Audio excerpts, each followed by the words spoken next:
Hello everyone, it's Joel Davis with United Medical Transportation Providers Group. You are the broker.com and Home Care Access. And I just got off the phone with a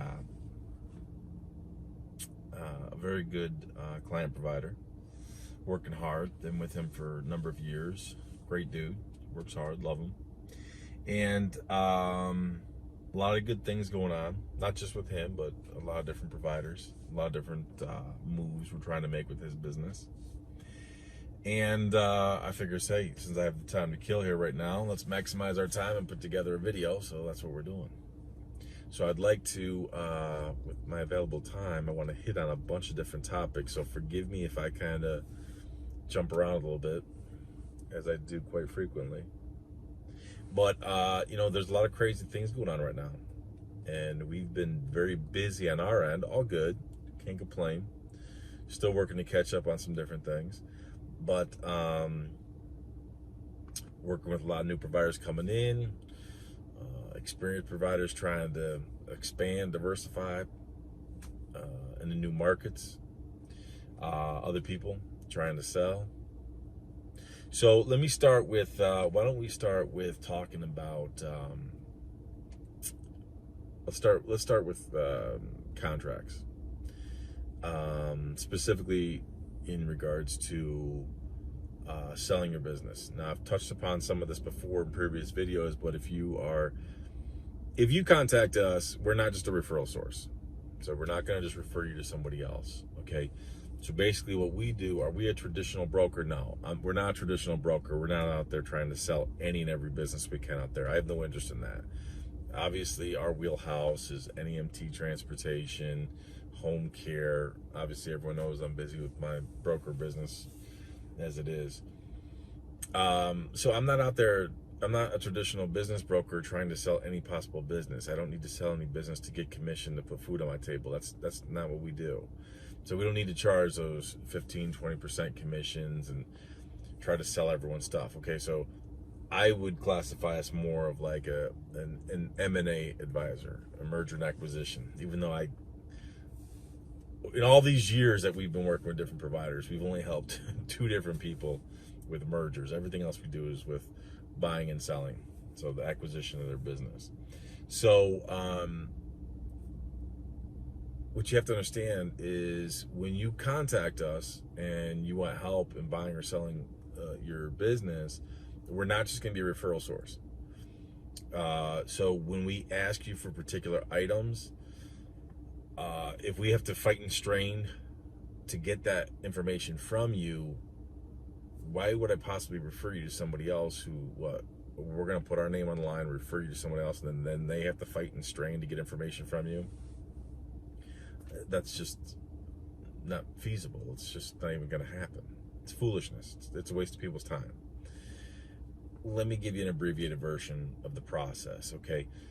You as a seller, if you're thinking about selling your business, you as a seller, you have prep work to do, okay? So regardless of your status of the business, however long you've been in business, you're going to have some prep work to do. And then the buyer, he's going to come in and he or she's going to do their due diligence, and they're going to start to kick the tires and lift the hood, literally and figuratively. At this point in time, nothing is binding. Now, I say this because, again, some people will contact us. They want our help. They want us to just be a simple referral source, which is just never going to happen, because we're not going to get entangled or waste our time with that, because, again, we end up working with the buyers and sellers long term, which we should want. It's a win-win for everybody. And again, that's the difference. That's one of the key fundamental differences between us and a traditional broker. A traditional broker who sells anything from bars and restaurants to widgets to transportation companies, when the deal's done and they get their commission, they're out. You don't see or hear from them again. We end up staying almost every instance, we end up staying long-term, because through the transition, and then the buyers and sellers, they want to retain us, to keep us on, to further advise them to, grow, expand, diversify, for further better position the business. So it behooves us to do our due diligence and make sure that we're only working with legitimate, serious, and credible people. It's not only is it common sense, it's good business. So again, when people contact us, so I'll give you an example. Some people will say, well, I don't feel comfortable. We will email you just a quick questionnaire to get some basic information. And then people, well, I don't feel comfortable sharing this information. This is where I encourage so many people. You really reflect and do some self-evaluating and stop thinking that I say this, I'm trying to be delicate here, and I shouldn't be, because usually I don't hold back. I'm trying to be delicate and I shouldn't be, but stop thinking your business is what it's not. Seriously, stop thinking your business is what it's not. Now, I know that's hard because your business is your baby. You started it from scratch, your sweat and tears, and I get all that. Trust me, I've been there, seen that, done that. And then even after you sell, you still feel a little bit of like, man, that was my baby. I get that. Been there, seen that, done that, and done it a million and one times over in helping other client providers. So I understand that connection and those feelings and sentiments. But again, I mentioned in a previous video, is if no one's pounding down your door, and there's not clamoring to buy your business probably isn't what you think it is. And again, I'm trying to be delicate and politically correct here a little bit. Something I'm not good at. I've seen crazy stuff. People who are doing like 400,000 plus in revenue, and they think they're going to sell their business for 4 million. It's not going to happen. I'm sorry, it's never going to happen. I know you love your business, but that doesn't mean everybody else does. Your market, the market and the demand and the clamor will dictate what your business says it is. And I'm just being honest with you. So, anyways, going back to my point of when people, well, I'm not going to share any information with you without an NDA. Okay, whatever. Give me an NDA. We'll sign it, whatever. No, but no one cares. Again, please understand, at that point in time, nothing is binding. No one cares. Even when you start to engage the buyer and seller, when the two start to engage, nothing is legally binding. Even when we prepare a summary agreement, or you prepare and you convey a letter of intent, even then, it's still not legally binding. So who cares? Who really cares? Now, my concern at that point in time isn't so much about the legality of the situation or the legal obligation at that point in time, because if a buyer or seller wants to back out, they can. And what's the legal ramification really going to be? And how much are you going to spend to pursue that? My bigger concern throughout the process is this. If you go with a traditional broker when it comes to buying and selling your business, again, a traditional broker, in addition to charging you a much higher percentage, they rely on commission. They rely on commission, so they got to sell any business that comes to the door. They're going to try to sell it. Feast or famine, got to put food on the table. Check the box. I get it. I understand. Not my problem, though. The issue becomes brokers are going to mass advertise the sale of your business. Okay, and for me, that can be problematic for client providers. That can be problematic because once you start to mass advertise the sale of your business, what happens to your existing contracts? If you have some good contracts, and I'm not talking about just Medicaid broker contracts, which is a great topic for this specific subject, talking about contracts. If you have legitimate contracts and everybody knows you're trying to sell, don't you think that might undermine the longevity, the sustainability, the credibility of those contracts? What about your employees? They think you're going to sell. Are they going to stick around throughout the transition, or are they going to jump ship? So having a higher degree of discretion and not mass advertising it is key. A couple other things regarding this. Again, things are not legally binding just because you get to a point in time where you have a summary agreement or a letter of intent. You know, there's different things. And this is where I know I'm already, so many things are just flooding into my head here that I could just talk about. So many different directions I could take this conversation. I'm trying to stay on point. But I'm also filtering through so many different things that we've experienced and continue to experience right now in the present with other client providers. People who are reluctant to share information.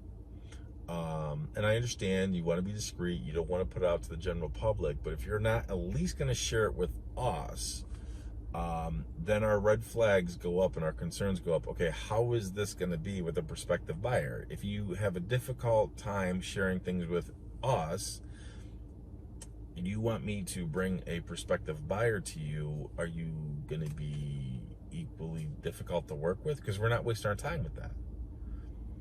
Again, there's a lot of prep work that goes in, so it behooves you that you not only share the information with us. This is why I will not even touch a business unless I personally do a business valuation with them. I don't care if anyone else, I don't care if a traditional broker, assessor, anybody has performed any type of valuation. I don't care. I'm not going to look at their information. I don't care. I'm going to do my own. And if you can't accept that, then obviously we're not going to work with you. But it's key, because again, we have to have confidence in both buyers and sellers. We bring them together, that we're being transparent.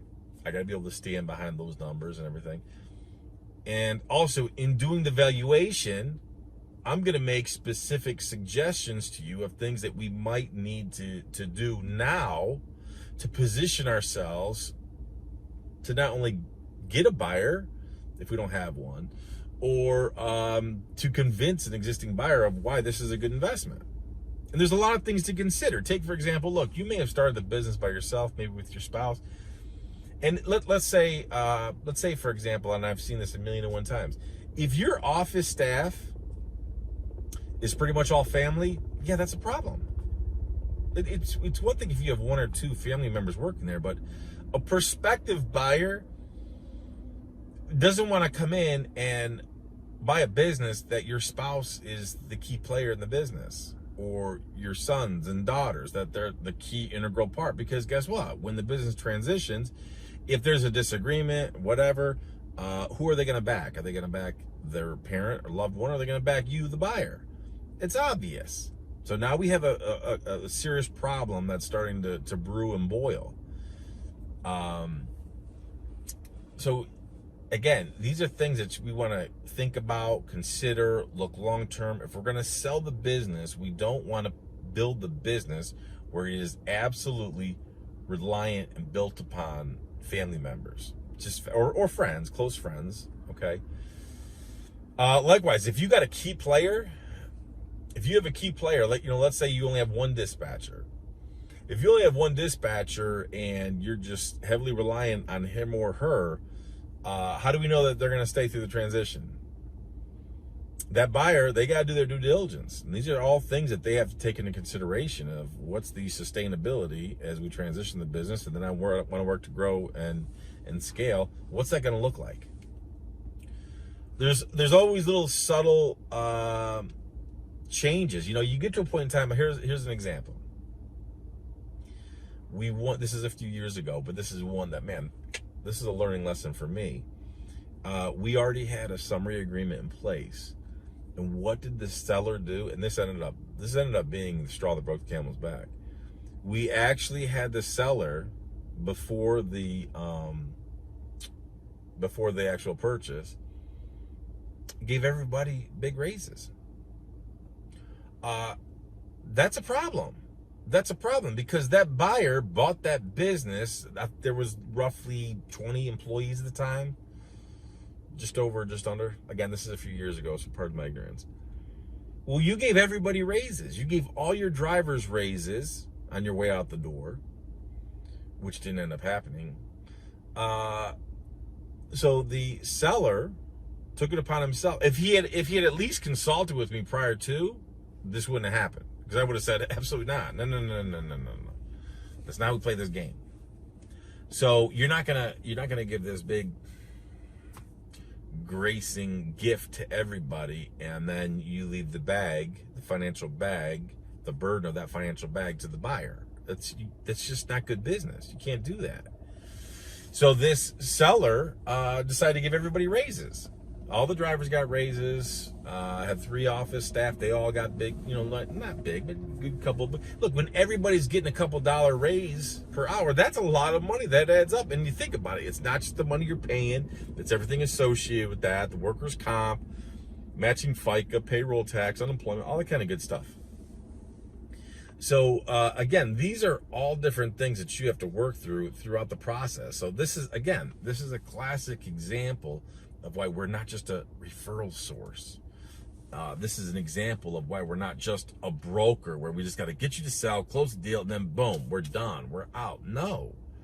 Again, we end up working with the buyers and sellers 99.9% of the time. We end up working with them all the way up to get them to that point, then through the acquisition process, and then through the transition, and many times well beyond. So I need win-wins. I need win-win solutions. So there's certain people we back off. So so if you express your interest in enlisting our help with buying or selling your business, if you can't provide us with just simple basic stuff, and I'm not even talking about necessarily P&L agreements yet. I'm talking about there's times. So when you contact our office, we'll send you an email of, I don't even know how many questions are on there, maybe 15, 20, something like that. But nothing in depth. It's all just to give us a general idea, because typically I have certain metrics. I'm not going to work with certain people. It's just not going to happen. It's not worth the money, not worth the time or effort, not going to get bogged down. If your business is just one dimensional, I mean, there's people out there who'll do $2 million a year, and it's all with a single broker. Hell, that's a ticking time bomb. That is a ticking time bomb. If you listen to one of the videos I put out recently, where we have the audio of MTM literally trying to strong arm their client provider for $75,000, and they're gonna lose. And I'm pushing hard for the attorney, because we're gonna go after punitive damages, man. There's something there.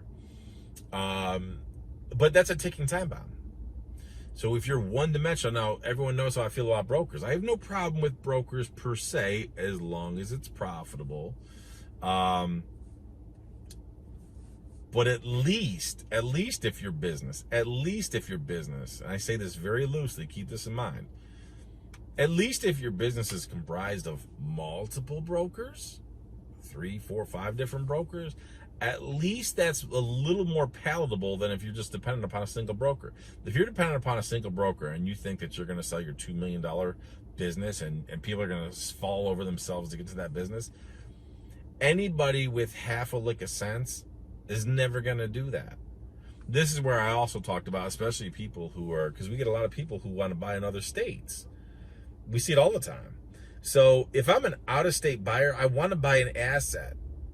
I mean, think about it. I want to buy an asset. I don't want to buy a job. No one wants to buy a job. So if you're an owner-operator where you're on the grind every day, your business is comprised predominantly of family and close friends, that's a hard transition. That's a hard sell. Very hard sell. Let's further complicate that scenario by saying, okay, you're all broker work or heavy broker work. That's another very large detraction. It's just reality. So again, I say these things because, again, you got to do some self-evaluating here to really understand and be realistic of what your business is. I talked in one of my previous videos to quote Bill Parcells, you are what your record says you are. Your business is what it says it is. Your revenue, your margins, your personnel, the market size, the market location, the clamoring in the streets to get to your business. We've seen people who list their business for $5 million. They're listed for several years, and then they wonder why we won't work with them. And if I was to lift up the hood, I guarantee that business isn't even close to $5 million. And then people would think that I'm the bad guy. So it's a delicate balancing act. So, and this is key. This is key. This is key to understand. Just because someone wants to work with us doesn't mean we're going to work with them. And I don't say that to be some type of elitist or anything like that, but look,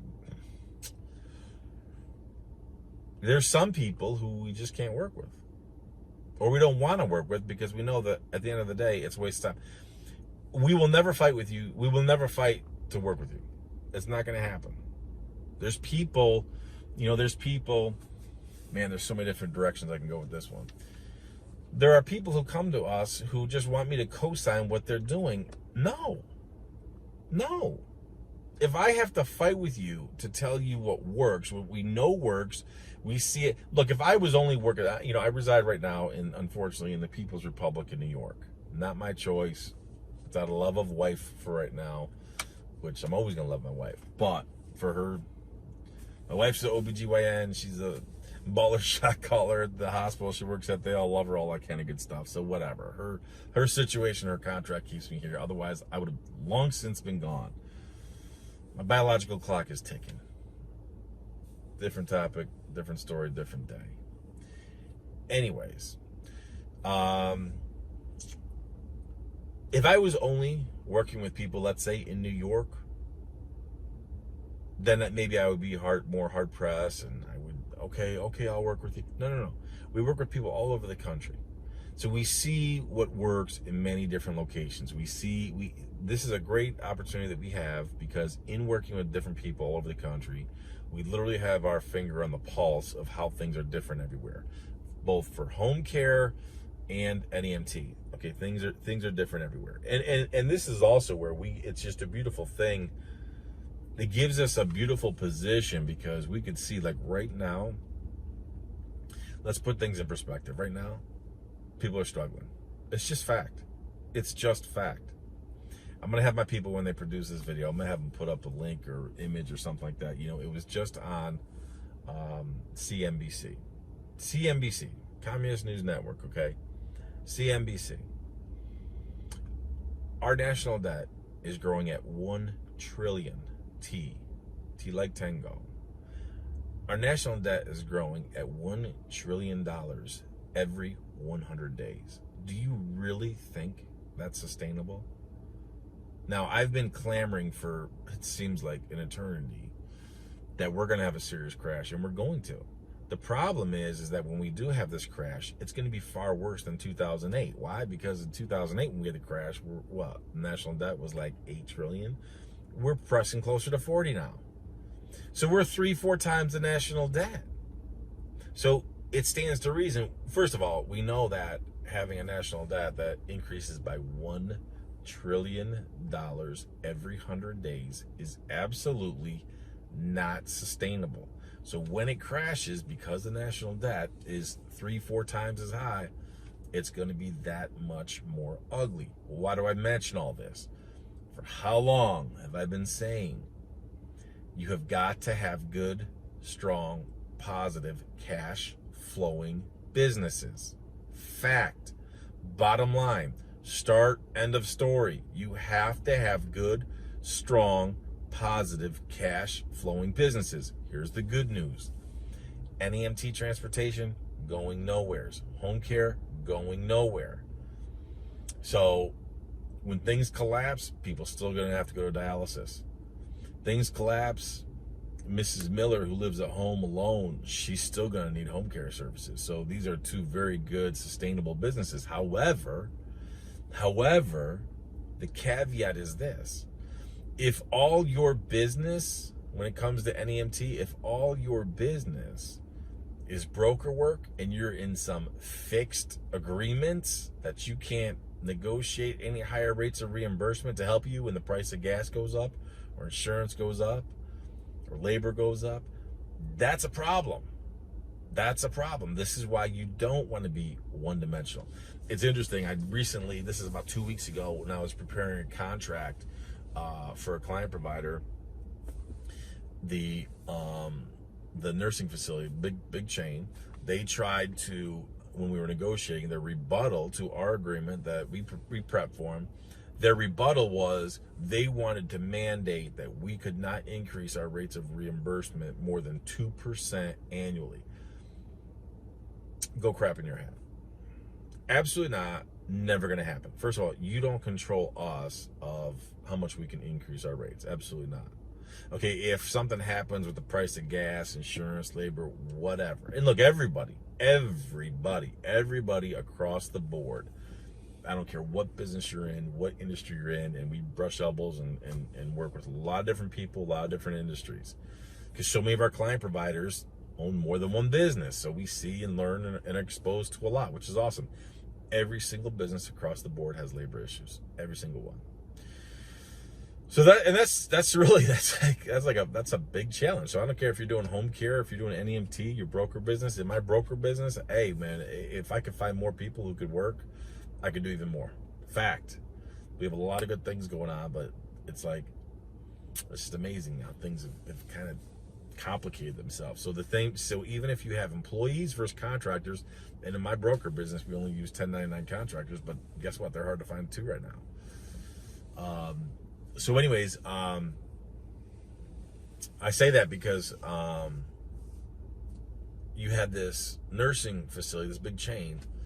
They wanted to mandate to us how much we could, at most, increase our rates with them, 2% annually. No. Why would we ever agree to that? You don't control our business. Why would we do that? So when we're going after private contracts, direct pay contracts with hospitals, nursing facilities, again, you want those, you need those to diversify your portfolio, your revenue and income, and obviously boost and buoy up your ROI.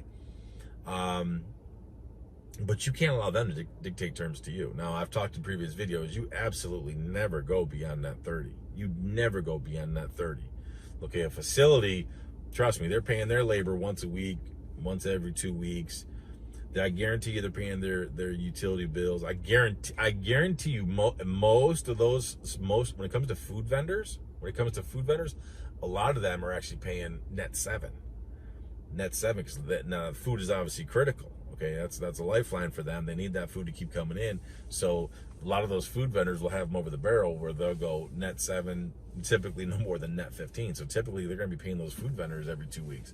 So at most, why would I ever expect or accept anything beyond that 30? We never would. Never.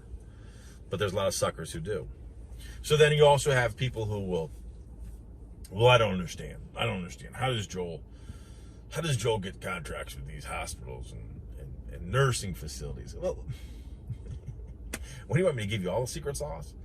Now, listen, let's be realistic. Are you going to get direct paid contracts with every hospital, every nursing facility? No.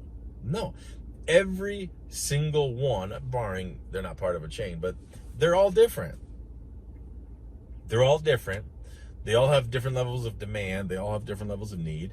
It's like anybody with anything.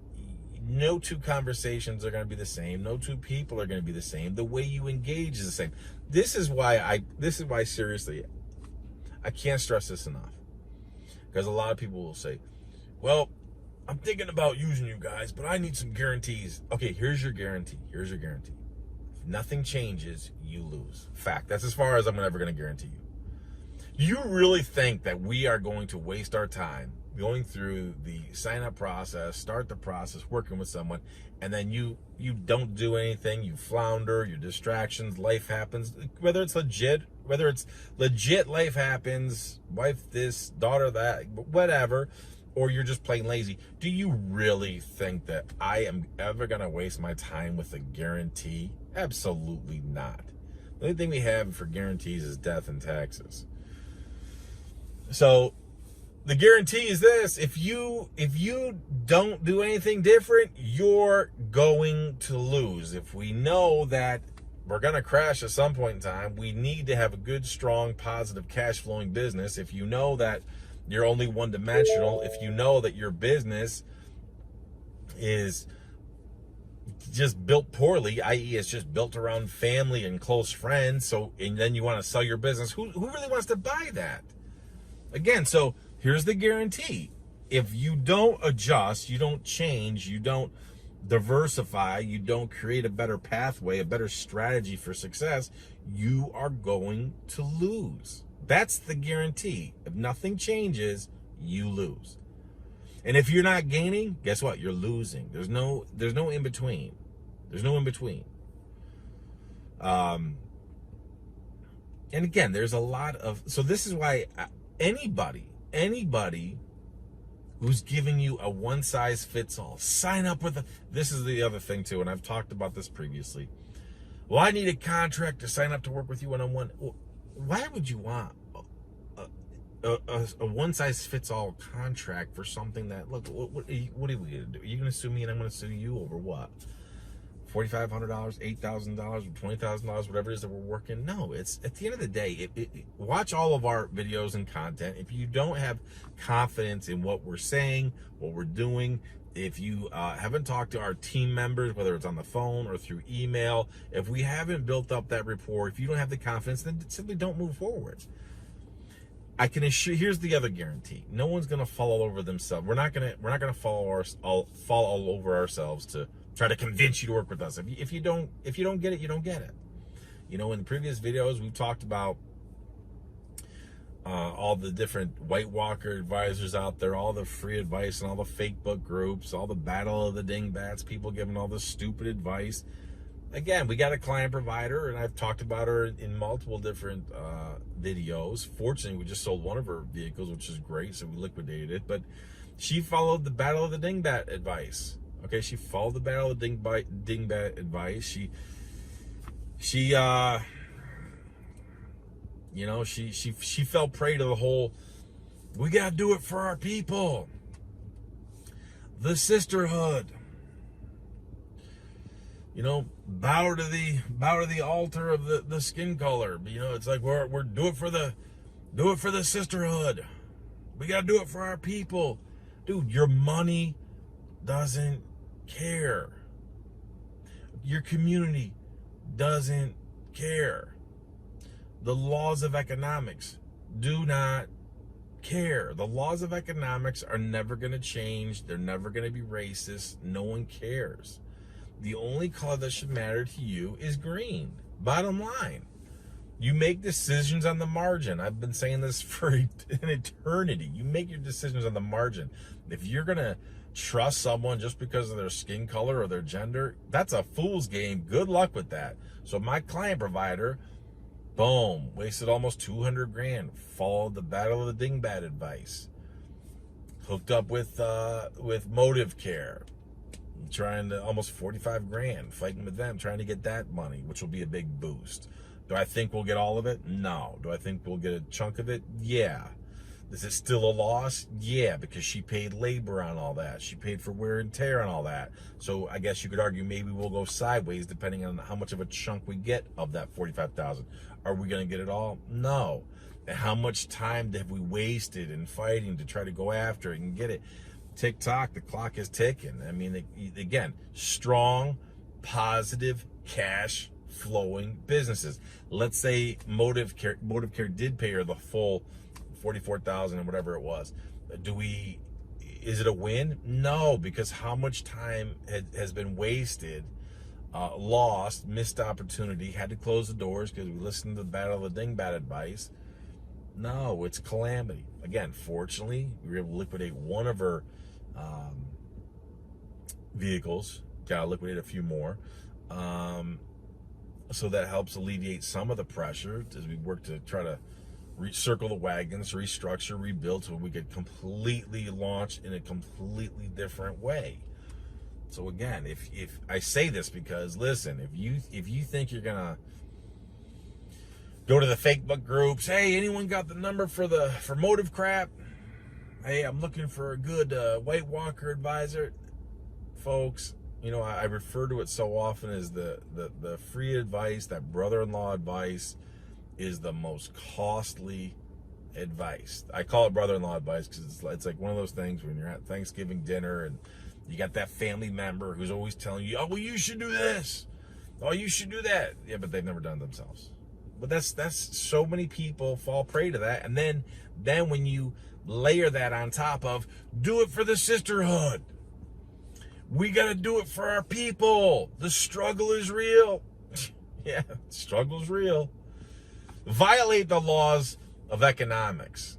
You ain't the federal government. You can't be writing those hot checks. And those chickens are coming home to roost. Those chickens are coming home to roost very soon. When they do, it's absolutely imperative that you are in a strong, positive, cash flowing business. Again, this is the upside of NEMT and home care. Even when things crash and collapse, guess what? People are still going to have to get to dialysis.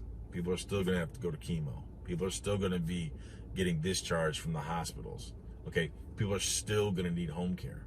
And again, there's a big difference. There's a big difference between working with something like a waiver program for home care or something like a Medicaid broker for NEMT. You take home care, there is such a backlog. There is such a backlog nationally. So many people who are sitting on these waiver programs.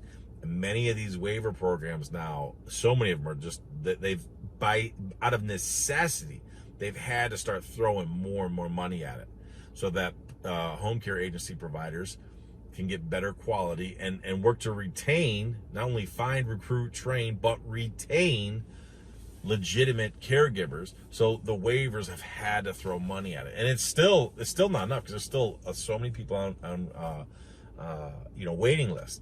Now there's other states where their waiver programs, they're still slow to catch up. Do I think they will in time? They have no alternative but to catch up. But they got to increase the rates of reimbursement. So a lot of states are really increasing the rates of reimbursement. Other ones are still, I would still say, on the low end, but they got to catch up. Now the VA, I've talked about this several times before. The VA, when it comes to home care, if you're watching this video, I'm telling you, I cannot stress this enough. The VA now is nowhere near what the VA was of old. They're two different animals. And back in the day, when I would work with home care agency providers, we would always focus on the private pay. We wouldn't even go after the waiver work because rates of reimbursement were too low, rules and regs were too high. The VA we would never even touch, because by the time you finally got a reimbursement for the VA, which rates back then were marginal at best, by the time you got paid, you're already out of business because it kills the cash flow. We have to have good, strong, positive cash flow. What's the shift for VA? Years ago, when we had the businessman in office, he completely deregulated it. He made it feasible where vets could now, rather than having to travel 60 miles, or travel, having a 2-3 hour drive if you're in a rural area to get to a VA hospital or VA clinic, he said, why are we doing that? That's insanity. Let them go to the local hospital. Let them go to the local specialist. They go there, they get better care, quicker, faster, easier, better response time, better turnover time, and then the VA, we just pay them. It makes complete sense. But again, politicians don't think like that. But once they did that, it started to deregulate the entire VA mechanism. And now, with rates of reimbursement, some of the rates of reimbursement for VA are just absolutely incredible. I'm gonna have to write them a strong letter to certain places and say, you need to slow this puppy down, because some of the rates of reimbursement are insane, especially even for just like the nurses. So if you have a nurse who's going to go do the assessment every 6 months, or 90 days, depending on where you are, I mean, it's just insane. The reimbursement just for that nurse to go to do, a 1-2 hour assessment is just incredible, phenomenal in a good way. And likewise, the hourly rate of care for your caregivers is only going up at VA. So VA, if you're watching this and you have heard me talk in the past, if you've heard me talk in my material in the past, VA today in the here and now is not even close to what the VA was years ago. Two totally different animals. So again, I know I'm kind of way off different tangents here. I'm going way off topic, but folks, it's like strong, positive, cash flowing businesses critical. Multiple sources of revenue in your business. Now, in your home care agency, are you really going to have a lot of different sources of revenue? You get your VA, you can get your waiver, you get your private work. Typically private was always the highest. There's some places where waiver work, definitely the VA, now exceeds private pay work. It's insane. 2-3 years ago, I would have thought, nah, it's crazy. Now, look at those government contracts with waiver work, VA. Now let's compare that to something like a Medicaid broker. You know that Medicaid broker, whose bottom line do they care about most importantly? Their bottom line. Medicaid brokers for NEMT care about their bottom line first and foremost. They don't care about yours. So they're a middleman. They got to make money. They got to make margin. Hey, go look at Motive Care. They're publicly traded. I should go look it up right now. I made a video recently about how much money they make. In many instances, it's better for you to, rather than get involved in NEMT, it's better for you to just take that money and go invest it in Motive Care stock, for goodness sake. It's insanity versus just being mistreated by Motive Care, the broker, like my client provider who I just talked about. So anyways, folks, I know that I've jumped around quite a bit, but I hope that there were some nuggets here that are that pertain specifically to you, that maybe they were able to give you some type of affirmation or little nugget of inspiration or motivation to kind of, okay, I need to get on this grind here. I'm serious. You got to get on this grind. You got to get on this grind. You got to do some self-evaluating to see where you're strong, where you're weak, where you can expand, where you can't. Don't make the mistake of, don't make the fool mistake of thinking, it's just incredible. We see some people who, they'll talk a good game. I talk about the people who go to happy hour and they brag about, I got so many vehicles, I got this many vehicles, I got this many employees. I don't care about this stuff. It's how much money are you actually making? I don't care what you talk. What you do speaks so loudly, I can't even hear what you say. So it's got to be, okay, evaluate your business. Where are you strong? Where are you weak? What do you know that you need to improve on? Where are you vulnerable? I want to sell my business next year. Okay, well, what's that look like? What does it look like? If you want to sell your business next year, what does that look like? How much change needs to happen? Because again, any prospective buyer not only should or need to, they are obligated to perform their own due diligence. They are obligated to come in and conduct their own due diligence, where they're literally at that point in time lifting up the hood, literally lifting up the hood of your vehicles, lifting up the hood of your business to see the different type of contracts, agreements. So again, when you contact us expressing your interest for us to help you with your acquisition, buying or selling, we're going to send you a questionnaire. I'm sorry, you don't need an NDA for that. We're not asking for all your different contracts. Look, the more information you give us, great. We can make a better, more well-informed decision. The more we can help you. But again, no one has time to fight with you. No one has time to fight with you. And if no one's chasing you, if no one's pursuing you, there's probably not that much interest. And I say that because, again, we see these people who want to list their businesses for astronomical rates, and you just don't have it. This is where you've got to be realistic. And this is why when we're working with you, the goal is to put you in the best possible position to do 4 key things. Build, grow, scale. Why? To number 4, put you in the position to sell for a future multiple. Folks, I know I rambled. It is what it is. There's a lot more we could say, but it's been long enough, I guess. So, and I have to go get a coffee. So, folks, I hope you got something from that. And if you have questions about buying, selling your business, you need help, you got to revamp, you got to launch. Remember, there's no guarantees. The only guarantee is if you don't take action, you're going to lose. That's the guarantee.